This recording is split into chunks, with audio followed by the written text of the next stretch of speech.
Hi guys, welcome to our YouTube channel. Today's recipe Jatpat dosa.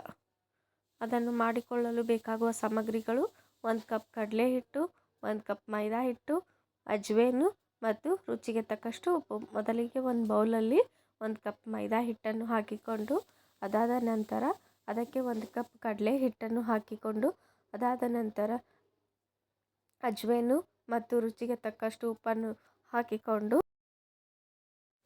ಗಂಟಿಲ್ಲದ ಹಾಗೆ ನೀರು ಹಾಕಿ ಕಲಿಸ್ಕೊಳ್ಬೇಕು. ಅದಾದ ನಂತರ ಒಂದು ದೋಸೆ ಹಂಚನ್ನು ತೆಗೆದುಕೊಂಡು 1 ಸ್ಪೂನ್ ಎಣ್ಣೆ ಹಾಕಿ ಹಂಚು ಕಾಯಲು ಬಿಟ್ಟು, ಕಾಯ್ದ ನಂತರ ಅದಕ್ಕೆ ನಾವು ಕಲಿಸಿದ ಮಿಶ್ರಣವನ್ನು ಹಾಕಬೇಕು. ಹಾಕಿದ ನಂತರ ಎರಡೂ ಬದಿಯಲ್ಲಿ ಚೆನ್ನಾಗಿ ಕೆಂಪಗೆ ಬೇಯಿಸಿಕೊಳ್ಳಬೇಕು. ಜಟ್ಪಟ್ ದೋಸೆ ರೆಡಿ ಆಯಿತು. ಇವಾಗ ಇದನ್ನು ಮೊಸರು ಜೊತೆ ಅಥವಾ ಕಾಯಿ ಚಟ್ನಿ ಅಥವಾ ಶೇಂಗಾ ಚಟ್ನಿ ಜೊತೆ ಸವಿಯೋಣ ಬನ್ನಿ. ಈ ವಿಡಿಯೋ ನಿಮಗೆ ಇಷ್ಟವಾದಲ್ಲಿ ಪ್ಲೀಸ್ ಸಬ್ಸ್ಕ್ರೈಬ್ ಮಾಡಿ, ಲೈಕ್ ಮಾಡಿ, ಹಾಗೆ ನಮ್ಮ ಯೂಟ್ಯೂಬ್ ಚಾನಲನ್ನು ಪ್ರೋತ್ಸಾಹಿಸಿ. ಧನ್ಯವಾದಗಳು.